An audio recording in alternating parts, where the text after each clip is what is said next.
La caída del Helios 522. El vuelo 522 despegó como estaba programado, poco después de las 9 de la mañana, rumbo al norte hacia Atenas. Los controladores aéreos en Atenas habían tratado de establecer contacto con la aeronave por más de una hora, sin éxito. Mientras tanto, el avión volaba silenciosamente en círculos sobre Atenas. Estaba con mis colegas cerca del Gran Pentágono cuando recibí una llamada del Ministerio de Defensa que nos decía que un avión Boeing había tenido problemas de comunicación con el aeropuerto de Atenas. Las autoridades griegas se hacían una pregunta fundamental. ¿Estaba Atenas enfrentando un ataque terrorista similar al 11 de septiembre? 2 aviones de guerra fueron enviados a interceptar lo que oficialmente se denomina un avión renegado.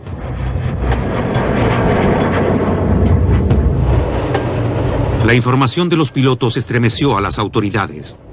Los pasajeros usaban las máscaras de oxígeno. El copiloto estaba desplomado sobre el tablero de instrumentos y personas desconocidas batallaban con los controles de la nave. Parecía un secuestro. Quizá Atenas era el blanco final. Las autoridades se enfrentaban a un dilema: derribar el avión por los F-16, sacrificar a 121 personas inocentes. Los pilotos tenían segundos para decidirlo.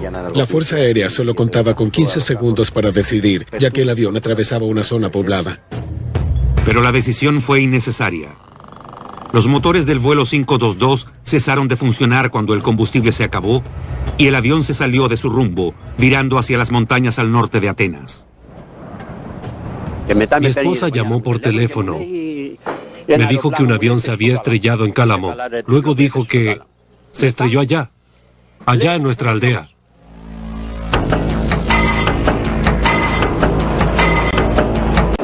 Los pilotos de guerra vieron que todos los pasajeros a bordo usaban mascarillas de oxígeno antes del accidente. Esto fue confirmado por el juez de instrucción de Atenas. El impacto del accidente fue terrible, aun cuando muchos de los pasajeros todavía tenían puestas las mascarillas de oxígeno. Esto significa que las mascarillas fueron desplegadas y usadas, o al menos intentaron usarlas.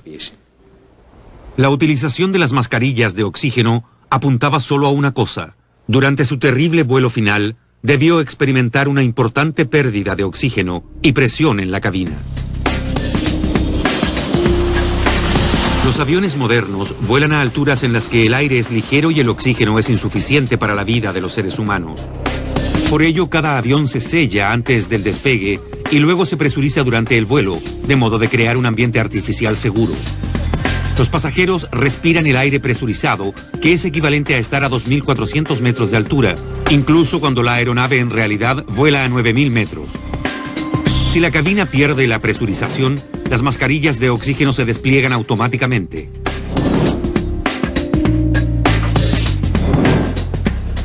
Las autopsias a los cadáveres calcinados llevaron al juez a una macabra conclusión. Estoy seguro que no murieron por asfixia, porque sus corazones y pulmones aún funcionaban al momento de morir. Eso se vio en las autopsias. En otras palabras, ningún pasajero murió antes que el avión se estrellara. La causa de muerte fue entonces establecida como el impacto del choque. Pero eso no respondía a las interrogantes fundamentales. ¿Por qué el Helios perdió presión en la cabina? ¿Y por qué esto ocasionó que se estrellara? Luego, un importante avance. Entre los escombros se encontró la caja de registro de vuelo del Helios 522.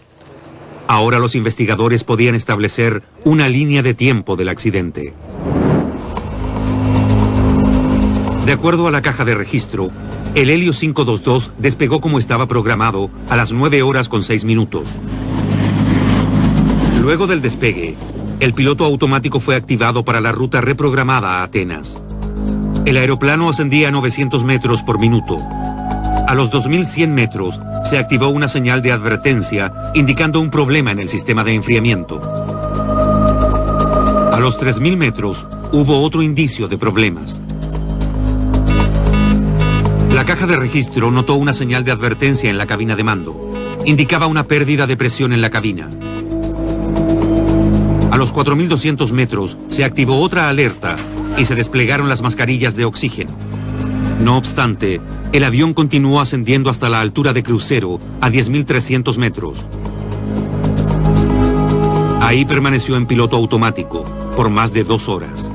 Entonces, faltando 10 minutos para el mediodía, el piloto automático fue desactivado y la nave fue pilotada manualmente. Minutos después, se agotó el combustible y los 2 motores dejaron de funcionar. Poco después de mediodía, el avión se estrelló. Se hacía inminente la pregunta: ¿por qué los pilotos continuaron el viaje habiendo alarmas y señales de advertencia activadas en la cabina de mando?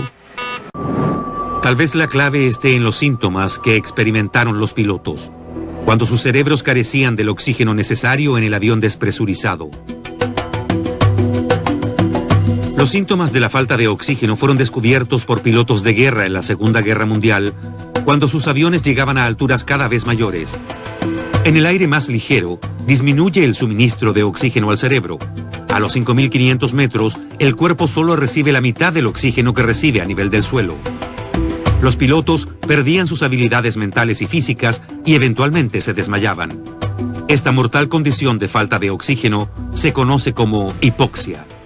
El avión Helios era un Boeing 737, el avión de pasajeros más usado actualmente en el mundo. Una nave con excelentes estadísticas de seguridad. Kim comienza su investigación analizando el historial de seguridad del avión que se estrelló. La aeronave del vuelo 522, construida en 1998, era moderna y vigente. Pero según recuerda la madre del copiloto, ya había tenido varios problemas técnicos. Petros Theocaridis es un reportero investigador que trabaja en Nicosia, capital de Chipre. También investigó el historial de seguridad del avión y descubrió que no era la primera vez que se presentaba una pérdida de presión potencialmente catastrófica en este avión. Recuerdo que escribí acerca del problema de presurización. El hecho ocurrió en diciembre, durante un vuelo a Varsovia.